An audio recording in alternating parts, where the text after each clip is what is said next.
Good morning, all student. Let's come with us. Now we start social studies of class 8th. So all student, let's come and open the page number 5. Okay. सो सभी लोग अपने अपनी books लेकर बैठना है और page number 5 को open करें. तो आइए हम लोग लेसन 1 को स्टार्ट करते हैं. आइए देखते हैं. तो आपके चैप्टर का नाम क्या है?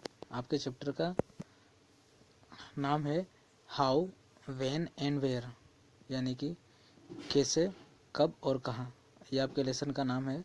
तो हम इसमें देखेंगे हाउ इम्पोर्टेंट आर डेट्स, यानी कि जो तारीखें हैं वो कितनी महत्वपूर्ण हैं, इतिहास को जानने के लिए कितनी महत्वपूर्ण हैं और क्या ज़रूरत पड़ती है तारीखों से. ओके. तो आइए हम लोग स्टार्ट करते हैं वन बाय वन. सबसे फर्स्ट जो पॉइंट आप लोग देखिए, history is definitely about change have taken place over a period of time. यानी कि इतिहास एक ऐसा परिवर्तन है जो समय के साथ बदलता जाता है. It identifies how things were in the past and how they are change in the present. यानी कि जो वस्तुएं पहले कैसी थी और अब वर्तमान में कैसी हैं. The past is referred to us before and present is known as after. यानी कि पास्ट जो पहले का निकल चुका है उसको हम लोग पास्ट कहेंगे, और जो उसके बाद का प्रेजेंट है उसको हम लोग उसके बाद का है उसे हम लोग प्रेजेंट कहेंगे.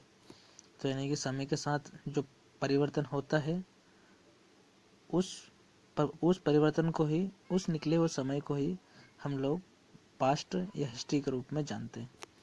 तो आइए हम लोग आगे. ये जेम्स रेनेल हैं 1782, जिन्होंने ब्रिटेन का मैप बनाया था. Dates in history are like the skeletal system without which the body would be shapeless, and recollection of historical facts would be the meaningless heap unless the event were arranged in the sequence of dates their occurring. इतिहास हमारे शरीर में उपस्थित skeletal system के जैसा होता है. यदि ये नहीं है तो शरीर ढंग से खड़ा नहीं हो पाता. और ऐसे ही इतिहास में कुछ घटनाएं ऐसी होती हैं जो लॉन्ग टर्म के लिए वो बहुत प्रभाव रखती हैं, जिन पर ही आज का प्रेजेंट खड़ा होता है. तो हिस्ट्री बहुत ही इम्पोर्टेंट है. आइए हम लोग हिस्ट्री के बारे में और देखते हैं. आइए हम लोग देखते हैं. आप स्क्रीन पर देखिए और आपके बुक्स में देखना है कि ये कहाँ पर पढ़ रहे हैं हम लोग. Landmark in Indian history because this is when the first battle of Panipat was fought. History में लैंडमार्क इसलिए होता है, इतनी महत्वपूर्ण इसलिए होती है कि जैसे कि एक एग्जांपल है, पानीपत का युद्ध हुआ.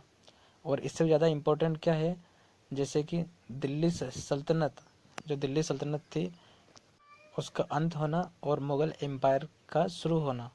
द इम्पोर्टेंट डेट और तारीखों का महत्व इस पर भी निर्भर करता है कि कौन सी तारीखें पढ़ी जा रही हैं.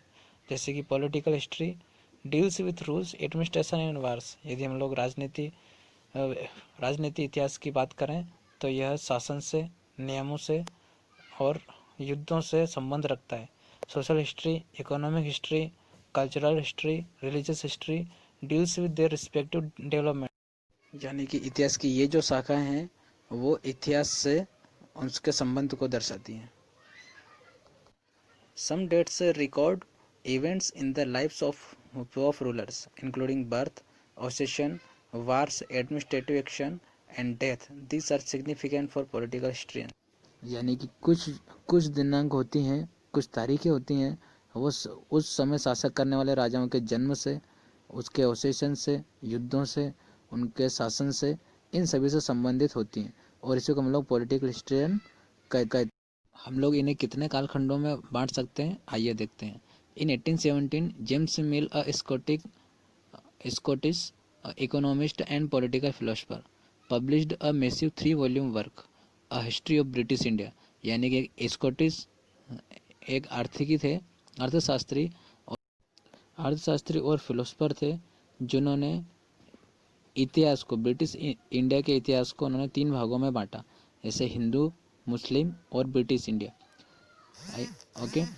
तो ये जो वाइडली एस्पेक्ट है, इन हिस्टोरियंस ने इसको बड़े बड़े भागों में एंशिएंट, मिडाइवल और मॉडर्न पीरियड्स में बांटा गया.